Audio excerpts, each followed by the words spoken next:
Hello there, everyone. How you doing? Oh, I still can't get that hello right. It still feels all over the place. Anyway, welcome to this episode number 11 of the Savage Balance podcast. How are you doing? How are you all? Did you have a nice relax? Did you have a wonderful festive time? Did you just take some stock and gave yourself a chance to recuperate from the year? Did you have a pleasant time? I know a lot of people's plans were disrupted and distorted. Mine certainly were. I don't want to get political in this podcast. Maybe there's a gap for it in a future episode. That's not what this one's about. But I do think it's a shame that a lot of people's Christmases were disrupted in the way that they were disrupted. Of course, we absolutely need to keep people safe during this time. I've got no disputes about that. But, the way in which it was sprung on people, I guess it was more the feelings from maybe a month before and all the promises up until that point, I guess. Anyway, said I didn't want to get political. I won't talk about it anymore. But, I hope you managed to have some nice times. And my plans were certainly disrupted through the Tier 4 introduction, but I ended up still having a really lovely time. In fact, I had a very lovely time, and the people I'm going to spend it with before, that's just postponed, and we will have it another time. So in a way, it's kind of nice, we'll have we're going to have an extra time booked in the calendar as soon as we can do it safely and responsibly and legally. So in that sense, that's a great thing to look forward to now. But yeah. I was inspired, though, by this festive period to talk about a subject that I've been thinking about for a long time. I mean, I do a film show on Future Radio, on Norwich's Future Radio. And, oops, sorry, I've just flicked a button and I thought I'd stopped recording. Anyway, I didn't. So there we go. Yes, I do a film show, and so I watch quite a few films for the radio, that is, and it gets me thinking about different things, and I have wonderful chats with my partner about certain film things. There was a film that came on over the Christmas period that reminded me of another film, which I will get to later. But actually, something much more immediate and recent has happened, as in, just before I went to record this, I went to give my partner a hug. I was feeling a little bit low, had a bit of a strange day. I felt very off balance and a bit, my day has felt a bit disrupted by things. Anyway, I wanted to give them a hug and to cheer me up. She wanted to wind me up by putting on the 1994 classic The Santa Claus, starring Tim Allen, hoping that it would wind me up. Anyway, that backfired because we ended up watching the whole film bar the last 20 minutes or so. And then I was going to say I came up to do this, but really she encouraged me to come and do this because, otherwise I may have not got this recorded in time. So it's a good thing that I did and I came up here. Anyway, it's a cheesy film. It's a full-on stinky camembert, full-on Stilton, crusty, blue-veined cheese. So you can't expect too much from that. It's some silly fun. And also, it's now over 25 years old. So attitudes were different then to they are now. But actually, it turned out to be a really wonderful introduction to what I wanted to talk about today, which is sort of seeing family films and kids' films and examining them probably more closely than lots of people would. And I'm watching this film, and there's lots of silly things going on, and you can enter into a world that a film creates. And if you're going, oh well, people can't fly when you're watching a superhero film, you're sort of missing the point and not taking for granted that the world that the film has made is the world that you have entered in. So, the rules are different in that world. As long as you set those boundaries up effectively, then you can do what you want. You can make it as surreal or as realistic as you want. But there is I mean, for those who don't know, Tim Allen. Well, I guess just briefly, a spoiler alert, because I'm going to discuss the plot of this film and of a few other films. So if you don't like splot spoilers, yes, if you don't like splot spoilers, then maybe stay away from this podcast. Although, it's the fucking Santa Claus, isn't it? It's Tim Allen in the Santa Claus. If you're going, oh, what, guys, can't watch that. For fuck's sakes, you ruined it. Now I know that he's become. Oh my god, it's funny. I've been waiting 2.5 decades to really take the time to concentrate on it, and you fucking go and ruin it. If that's how you're going to react, then there you go, fair warning. But basically, the plot, for those who don't know, the Santa Claus is really about Tim Allen, aka Scott Calvin. He hears some noise on his roof, goes out and goes, what the fuck, Santa's up there. Or someone dressed as Santa. That guy falls off the roof, dies. He dies. This is a family film. Falls off a roof, lands on his back and dies. Full on fucking. And then through some madness and some really poor decision making and some really underwhelming responses to the events that were happening for the next 20 minutes of the film, that is, rather than of the night. That was a whole night's worth of stuff that happened to him. He becomes Santa. So now he's Santa and physically starts to become him. So the beard starts to grow. That's a big line from my childhood, actually, where he shaves his face, dyes his hair, and they just instantly grow back in the mirror. And he goes, I'm in big trouble. That is a nostalgic line to me for some reason. Anyway, but also Santa is well known for becoming rotund, shall we say. He starts to put on the weight. He starts to become just a bit plumper, really. Oh my God, the responses from the people around him. He goes to a meeting. I mean, he's kind of a high-powered executive, I guess, in a toy company. But he goes to a meeting dressed in, jogging bottoms, jogging trousers. Admittedly, not the right attire if you're in that world. For me personally, I don't see anything wrong with it. But if you're in that world, I can understand people going, well, you shouldn't be doing that. But, oh my God, they are just evil about his weight. They really care, and they take it so personally. The fact that Tim Allen has put on some weight. I think at one point he says, I've put on 45 pounds in a week. And then he's eating a lot of food as well. But even so, they're worried about him. They're judgmental. They're angry that he's turned up in this state. And then that sort of kickstarts this whole sort of realm of, I guess you call it fatphobia, really, don't you? Because it's a lot of discrimination, anger, and prejudice, and just rudeness and meanness, really, directed towards somebody based on their weight, which pretty unacceptable, really, I think, isn't it, to start attacking someone on their weight. And a lot of it's done in a jovial kind of way, but also in a faux seriousness for the film, as in, you got to sort yourself out, mate, because you are fucking fat. That is basically the point of what they're saying, and, it's not on. And the reason that this is a good introduction to what I wanted to talk to you about is that I think kids' films, or family films, but more specifically films geared towards kids, I think they have a high responsibility to be very moral. And because I do this film show, I've been introduced to a lot of kids' films, and a lot of them do not have, I think, a moral high standing. And I get that actually some of the stuff that I'm going to talk about here is personal. It's sort of my personal morals and ethics. What I see is the society we're born in, the culture we're born in, also a kind of vegan angle to it.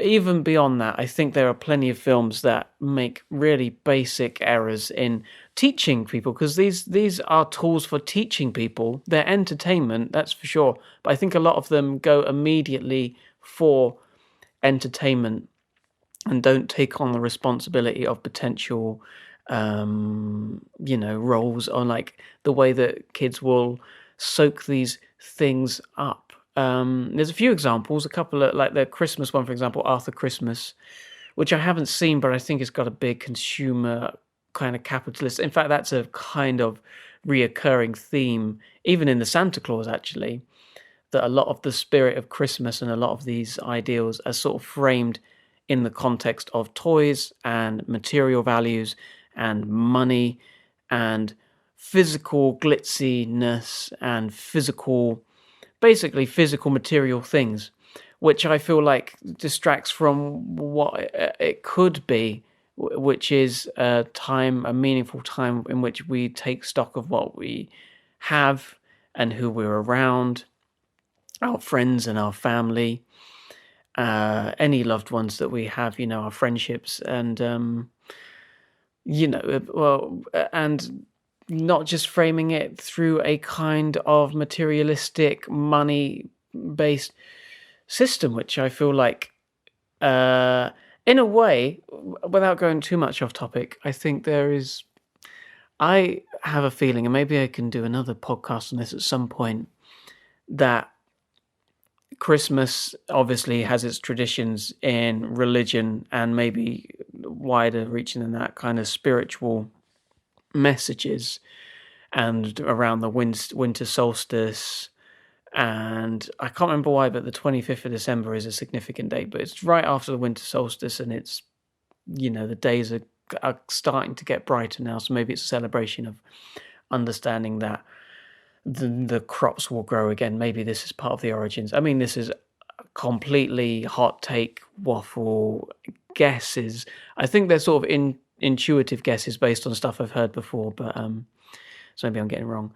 Anyway, the religious aspect, especially in our westernized societies and cultures, are becoming less and less relevant. But I think that the ideas and the kind of grip of religion is still in it, or at least the concepts of what religion is, which is sort of a belief-based system. And our belief-based system is no longer, say, Christianity, for example, but is sort of geared towards consumerist capitalist ideals, that we show affection and we show love and we live primarily as consumers and treated primarily as consumers through advertising, talking about advertising, just the fact of where I am in my room right now. This is my house, this is my room, and yet I have some branded clothes on. These were bought for me for Christmas, but I have some branded clothes. I'm using a branded device on my laptop, my microphone, and the case. I'm looking outside the window and I can see different things. There is very few times, especially with our phones and stuff, we just get advertised all the time. We don't get a break from being sort of shown these messages, really. And I think that's sort of how we're treated and how we're grown up to expect to take on these sort of primary roles. And I think it's enhanced and encouraged by films like The Santa Claus for kids who don't have the critical capacity that comes with learning and age and experience, that they are learning, as we all are, but they are learning without that ability to cross-examine what they're taking in. And so if you give a 4-year-old this film and they don't have that ability to get it from, they're learning this is their base fundamental kind of thing, plus the pressures that are put on us to spend money. That's why it's a stressful time of year for a lot of people, isn't it? It certainly is for me, having to spend money, having to give people things and having to make sure I've got them this, but that's not actually worth that much monetary value. Maybe I should increase that to reflect how much, because this person I know less and I've spent more on them than the other person. And even just the fact of present giving, that the whole thing is framed around offering people physical things that we want, or in fact that we desire. There may be some more dog barks, by the way, coming. This share a house with a pooch, you're going to get some dog barks. And if you don't like dog barks in your podcasts, then I was going to say it's not for you, but I think stick with it, because I'm always giving people ways out of podcasts, aren't I? I say, if this is happening, this isn't for you. Stick with it. they're going to come every now and again. They're just dog barks. Don't worry about it. Like, they're really in the distance. You may not have even heard it. I may have overreacted slightly there and distracted myself from what I was saying. Because this was a tangent as well. This isn't even what I've got notes about what to say, and this wasn't even about what I was going to say. Anyway, yes, the freight, just the whole fact of that this is the primary reason for this holiday, and it's in the culture. It's in films like Arthur Christmas. It's in films like The Santa Claus. It's in so many Christmas films. Kids are just going to soak that up. They're going to admire that and take that information in. And it's also going to be reflected in how they expect to be treated as well, giving pressure to adults who have also been conditioned in this culture to give that. So it's a self-perpetuating, self-reflecting back and forth story that lands a lot of people in debt. Like, it's dangerous and it's poisonous for a lot of people. It really can be, and it can morph people's perceptions of what love is in many different ways. If I knew I was going on this tangent, maybe I would have had some specific written up notes about it. But that is just one way in particular in which I think, well, especially around Christmas time, that kids can just absorb these messages that are and can be damaging to them, and sort of set the precedents for them growing up to be, into teenagehood and then into adulthood, and expectations that rely around it. And a lot of the time, the expectations that we have on either ourselves or other people can be barriers, because if people do not meet those expectations for whatever reasons, legitimate or not, but depending on your point of view and by what it is, then you can feel hurt and disappointed or have some kind of negative result of that thing happening. So I feel like there is a good chance and a good opportunity to break the mold of these sorts of things, that kids' films really offer a chance to break the molds. But there's so many films that do not break the mold. I think, although I did see it a long time ago, I can't remember it too much, but there's some strange messages about conformity with the latest Addams Family, the animated thing. There's a short film on Disney about, I think it's called Lava. I didn't see it. I only walked in on it, and I've talked about it again with my partner, about volcanoes. And even those volcanoes, this is a key one, I think, especially when it comes to gender, because there is a volcano, and it's just a volcano, and it's a volcano structure, and it's got a face and it smiles, and you get it. It's a volcano. That's fine, ungendered. And then there is a character that comes in later on, which is also a volcano, but this is a much slender volcano, and much more smooth, and it has a kind of top to it, which is, a bit more graceful. And really, it's a volcano, but it's been feminized, and it's telling you this is what a woman is like. This is what you get. This is what a woman should be. It's in films. It's in so many films, especially anthropomorphized films, where you're taking either animals or inanimate objects and you're making them into. I mean, early Toy Story did this as well with Bo Peep. You can see how it's interesting actually to watch the first Toy Story up until the fourth Toy Story, seeing how Bo Peep has developed as a character, seeing what her primary role was therefore in Toy Story 1, which was made in, I think it's 1990, is it? I think it's 1990. Doesn't matter, but I'm Googling it anyway, just to disrupt the flow. 95. I was wrong. There we go. Oh, so 1 year after the Santa Claus. There we go. Anyway, doesn't matter. Yes, so Bo Peep is really there, partly as a love interest, partly her voice is just this hazy daisy. She's like ultra feminine, or the ideas of what femininity should be and sold to people and children. And the fact that you see this, in this film about volcanoes, it's a short film, but you see it in this short film about volcanoes and you think, why can't you avoid it there? I think I did mention it just a second ago. Venom as well did that, in which, again, spoiler alert. Like, I've already given a spoiler alert warning. There'll be spoilers throughout this. At the beginning of Venom. No, sorry, not the beginning of Venom. During the Venom film with Tom Hardy that came out a couple of years ago, there's a point in which a female venom is sort of involved because she takes on the venom stuff, blah, blah, blah, blah, blah, that stuff. But this is like an amorphous alien gloop with serious anger issues and with violent tendencies. And yet when it takes the form of a female, again, like thin waist, big arse, that's what they've done.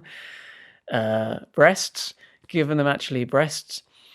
And again, for some reason, I don't know why, again, violent, angry, amorphous alien blob form, possessing a human, takes this opportunity to go and kiss Tom Hardy's character, just go and make out with him. And I think this is the message that is being sold to women all the time, is you are there, your appearance is important, and your femininity shown through that is important. And you're mainly there to reflect the male gaze and to be there as a love interest for the male. And this happens in so many films. I'll get to that again a bit later. But you see it in that Lava short. The film I mentioned at the beginning that inspired this thought was Madagascar, or at least one of the Madagascars was on TV. And I haven't seen them all, but I have seen the first one, in which, just for those who don't know what it's about, there are some animals in the zoo. Specifically for this case, there's other animals, but there's a lion and there's a zebra, and there's also Ross from Friends as a giraffe. They live in a zoo, quite happy, but the zebra wants to go out into the wild, has a dream about being out in the wild and living that life. Long story short, they get to the wild and they're living in the wild, and the lion starts to get in touch with its instincts. And so it's starting to realize that the things around it, the other animals, and in particular Marty, the zebra, his zebra friend, is seeing him as food now. Is suddenly seeing him, his instincts are kicking in, and he's seeing him as prey, and the lion himself, Alex the lion, as the predator. So there's a lot of times in which, even though they have been friends their whole lives and have this super tight bond, despite difficulties, the lion instinct starts to come out, starts to chase zebra. And this is interesting to me because I think, this is a good opportunity for an interesting moral lesson, because I'm watching this thinking, I don't know how you resolve this. And films, part of the at least less artistic and more entertaining films, it's sort of all about the resolution. You create the conflict and you go through the steps to find the resolution. Incidentally, actually, brief tangent again, that's why BoJack's so good, is it's not so good at finding those resolutions. BoJack Horseman, I massively recommend it if people haven't seen it, because I think it's my favourite series I've ever seen, genuinely. If you're put off by the first few episodes, give it to episode 7 or 8, and you'll start to see a tone shift and a tone change, and a bit more of that. Anyway, it's absolutely incredible. Went off a bit on a tangent. I've been talking a lot longer than I thought I had as well. So I'm going to try and race through this a bit now, a bit more, to make it a tight bit of time. Anyway, so I don't know how they're going to resolve this. The way they go about resolving it, I've since given it thought about how I would go about it. The way they do resolve it is they basically say that if you have these instincts to eat this other animal who's your friend, don't worry, there are other animals that exist that you can eat that are less sort of friendly and less matey than that. So like fish, they don't have the big wide eyes. They've got little dead eyes. They've got little shitty fucking piece of shit eyes. And they're just wiggly fucking fish, so who gives a fuck about them? Now, I know I'm bringing a lot of my vegan attitude to this. I think there's a speciesist angle to that film, because there's an opportunity to explore different ideas about how you can teach people that you don't have to live through your instincts, that your life is not predetermined for you just because you're a lion and the expectation is you will eat the meat. If you've got a different relationship to those things around you, then you can break that cycle. You don't have to be the instincts. You don't have this sort of life written out for you. So I think it would be much more interesting and much more helpful and beneficial to teach kids about how you don't have to live, be a complete slave to your instincts, and you can what am I trying to say? You don't want to be a complete slave to your instincts. You can break that mold, and you can basically become the person that you want to be, you wish to be. And I know there's the vegan element to it too, which maybe people won't like so much. But if you take the metaphor beyond animals, say if you're an angry person, rather than just people saying, well, that's an angry child, or going, you've always been angry, and then you internalize that message, and then when you grow up and you're 30, 40, 50, you're saying, I've always been angry, I'm an angry person, that's just who I am. You have the understanding, maybe from this film, maybe from watching Madagascar as a kid, of going, oh, hang on, maybe I feel angry, but I don't have to always enact out that anger. I have this instinct for anger, but there are other ways in which I can express those feelings without bottling them up, express them, rather than just saying, well, eat the fish. Rather than just, I'm trying to think of what the metaphor for that would be, rather than just saying, oh, you're an angry person, but just be angry towards other people, to lesser beings than you, to the less anthropomorphized things than you. Because again, I do think it's important, and veganism is a really important aspect of my life, and I think it's something I'm hugely passionate about. That if you teach people, we teach people to be kind and affectionate to dogs and stuff, which is wonderful, and cats. These are animals that we can anthropomorphize a bit more. Oh, look, they're looking at us this way, they're telling us this, they're telling us that. And the more we go away from that scale, the more we feel like we can abuse them, and we can basically use them for our own gains, our own, and for a lot of people, I guess it would be for sustenance gains and for eating. A cow is less affectionate per se than a dog is, I guess, the main argument, or not the main argument, one of the ways of looking at it from people who maybe eat meat. And then beyond that, you have birds and stuff, and then beyond that you have fish and the aquatic life. And the less anthropomorphized animals are, the easier it is to detach from them and really treat them in ways maybe, well, I think definitely we shouldn't do. So this film, I feel like, is teaching you to respect anthropomorphized life, but just eat things that are different from you. And again, the idea of treating things that are different from you just because they look and feel different, this has connotations beyond these things, in terms of refugees and asylum seekers.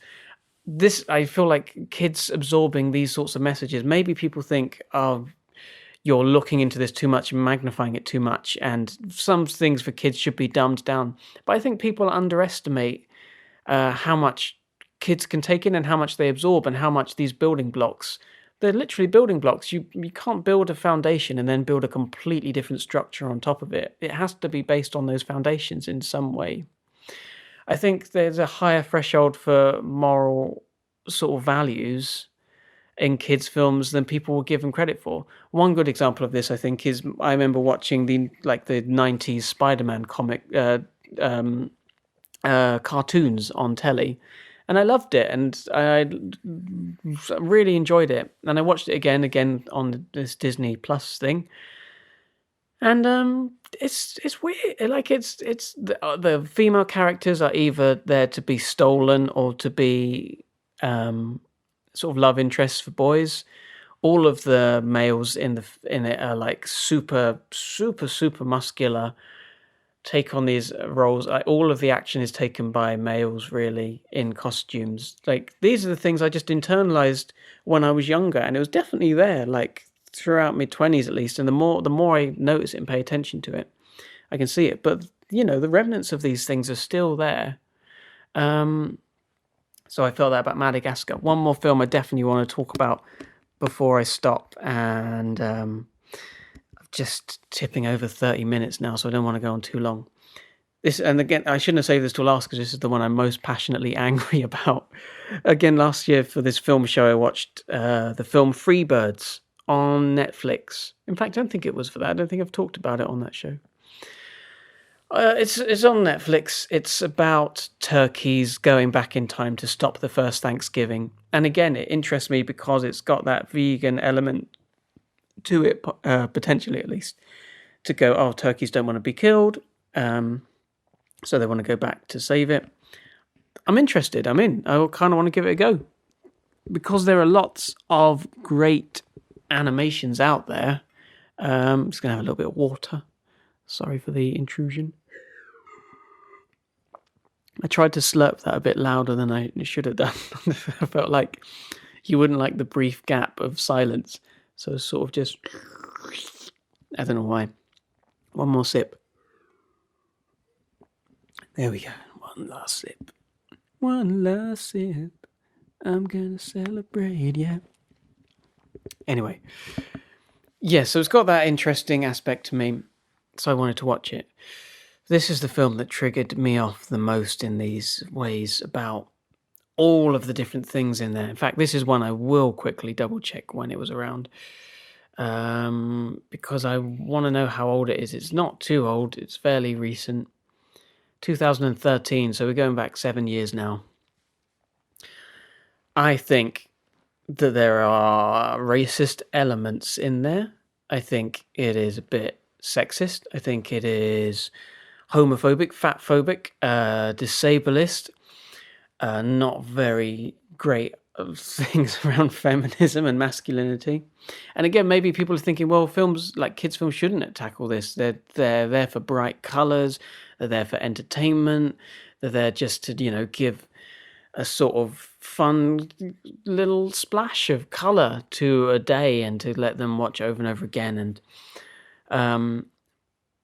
people have that view about kids' films. I think there should be a higher moral value to these films because of the impact that they can have on kids. And Free Birds is a massive example.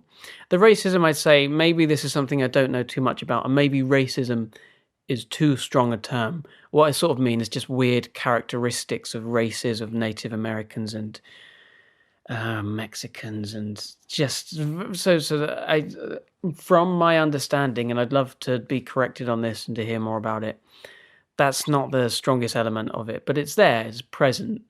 I feel like there's a definite distinction between those.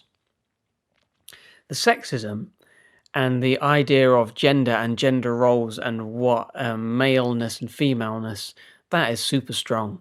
You've got a turkey at first who, again, there's quite a standard turkey. Then you've got a big muscular turkey that's a male turkey, and, it's a sort of, that's not too big a deal. But the only real introduction of a female character throughout the whole thing, the whole film, I believe, there's only really one female, proper female character in it that has lines. Lines that isn't a line I'll get to later, which properly shocked me. They're introduced. They have softer feathers, softer skin. They have eyelashes, like actual eyelashes, where other people don't. There's like a kind of ridged, like makeup, basically. Raised eyelashes, like mascara, and a bit of eyeliner on. That's clear. It's a way of differentiating. This is a male turkey and this is a female turkey. They also have actual human breast shapes where human breasts would be. There's like actual physical lumps on the chest area of this bird. Why? It's a turkey. Like, turkeys are round, they're round and they're feathery and they've got plumage coming out here, there and everywhere. And they got wobbly necks. It shows how much I know about turkeys. But to put actual human breasts there, I was just like, oh, what on earth? Again, their only real purpose there is to be there as a love interest for the main character. They have blue eyes, they have pretty eyes. The eyes are supposed to tell you prettiness and softness. There's even a line later from an American Indian, not to his character, but saying better than my wife's cooking. It's a weird throwaway line. That's a whole section of 10 seconds of throwaway lines, which was just what are you doing? There's another part later as well where the old turkey, there's an old turkey, whatever, it doesn't fucking matter, there's an old fucking turkey, sort of blind, and it's feeling up the time traveling turkey characters coming in and giving him a squeeze, and he feels the male one and goes, "Oh, you're a big, strong, slender bird," and stuff. Feels the smaller one, who is like I don't know what you'd say, like the non-muscular, kind of a slim build. Basically, I guess the point of the film is they're saying this is a weedy body, this is a weedy person, and so he just mistakes this character for a woman because of the non-muscular physical nature of this animal. Just assumes, well, this is a female bird, which again is just this idea of women not being able to be strong, or that men are providers and stuff. It's just written and sewn into the DNA of this film, really reinforcing gender stereotypes. Disablist, I think there's like kind of disabled edges to it, mainly coming from the fact that, again, this main female character, the main Owen Wilson, the turkey, the main character in this thing, is falling in love with this female turkey and infatuated with the female. That is until the very first she has this kind of lazy eye, which she says it sort of happens when she gets stressed. Just a lazy eye comes about. And that's it. It's enough to like repulse him and disgust him. Like there's an instant kind of like, what? And like just from seeing this person with the lazy eye, again, sort of, I think selling the idea to kids that difference is something to be laughed at, to be mocked, and also to be feared, and like not to be questioned, and to be like sort of that. And just again for a cheap throwaway laugh. A lot of these are cheap throwaway laughs. There's a lot of boring stereotypes of masculinity about like two main strong birds. There's also a bit right at the end. This is the bit that really pushed me over the edge, that really frustrated me. Where one character they've given there's pizza now. There's pizza instead of turkeys being eaten, which makes me think, well, now this is a fantasy because you could do something metaphorical with the nature of the world and stuff. But instead, you've just written a new timeline and said, oh, in this world, we don't eat turkeys, we eat pizza.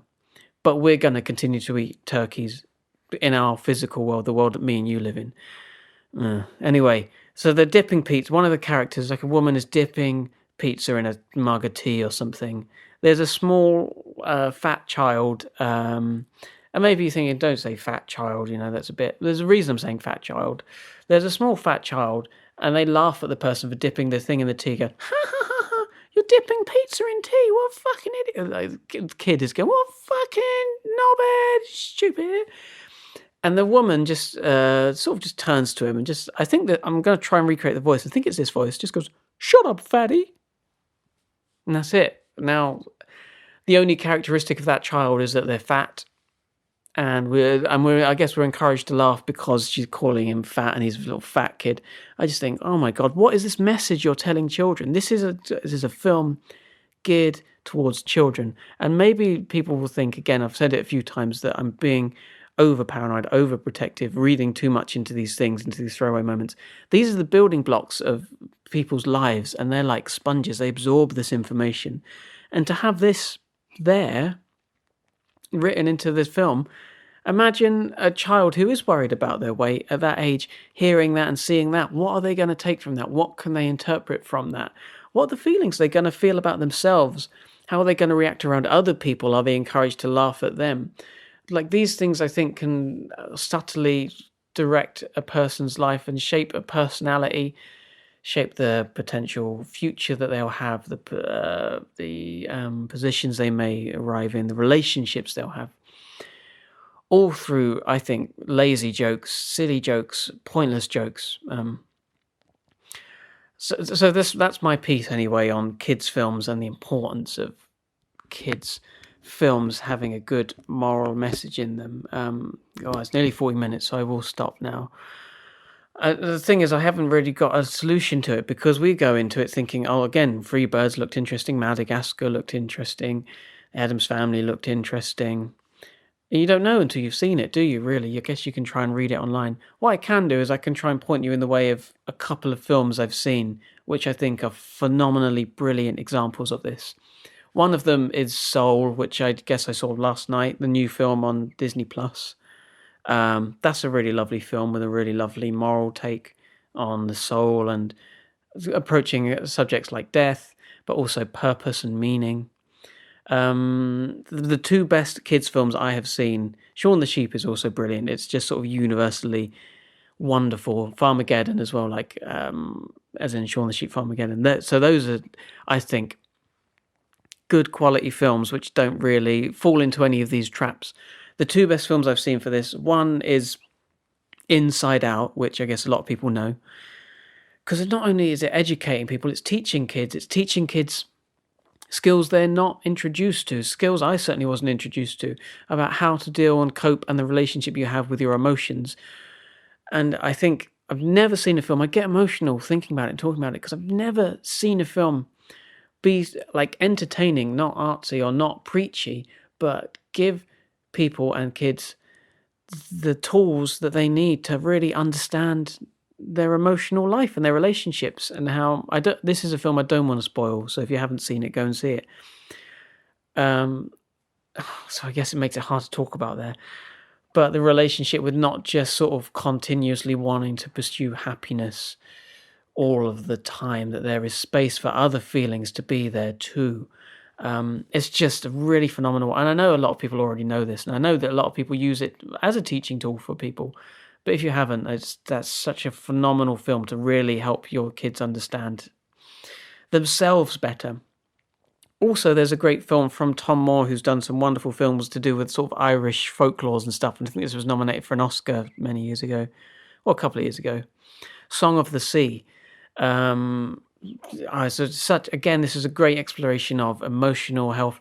Again, it's this. It goes into this sort of thing of like, no, there's no bad people, there's no good people. Even people who make bad decisions or like frustrating decisions, they're given all the empathy in the world. It's got so much empathy, and you, even if it's just in a look, you have a whole extra dimension to this character. Like there's a grandma character who does certain things, but just sometimes it's just a little look, just a little close of the eyes for a brief moment, and you're like, oh, I know why you're doing that. All the pain that's going into that. It's really great for those things. So Song of the Sea, Inside Out, two in particular that I would absolutely recommend for people. Anyway, I'll wrap this up now because it's probably the longest podcast I've ever done. Thanks for listening to that. That was kind of a fun experiment of rattling on, and I hope you got something out of it. Let me know your thoughts. Let me know if this is the sort of thing you want more of. If you want more of the writing things, more of the interviews, what kind of interviews do you want? What kind of subjects do you want? Do you want silliness?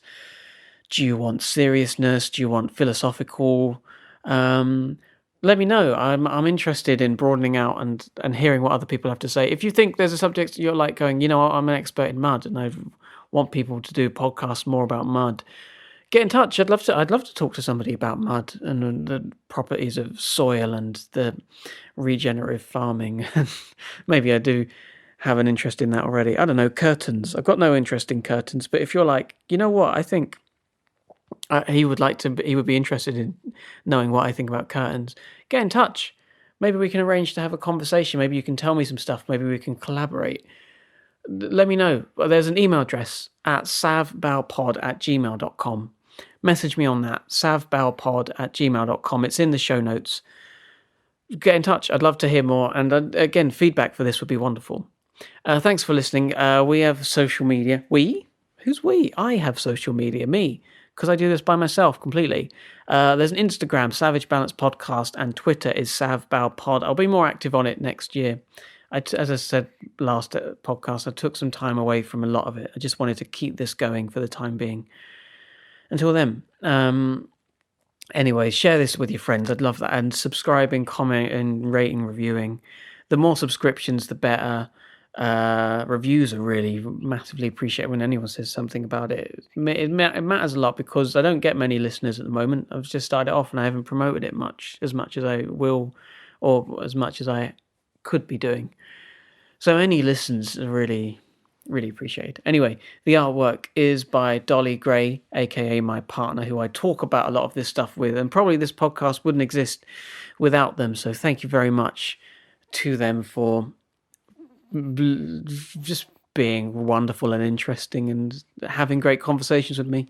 The music is by Danny Tonks. Have a good rest of this period off if you have some period off. And, it's been a difficult year.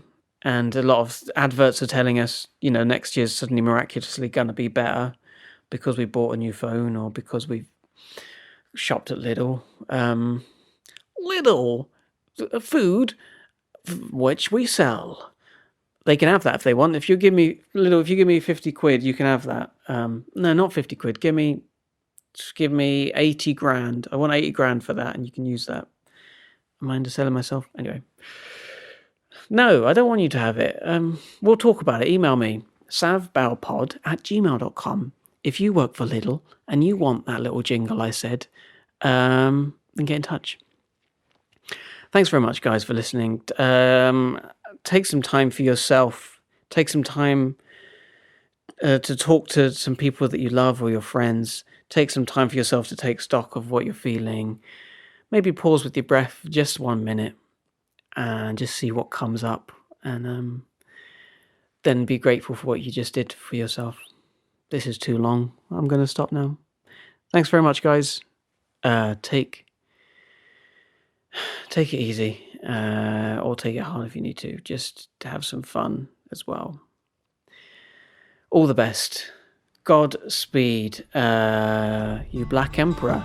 So long. See you later.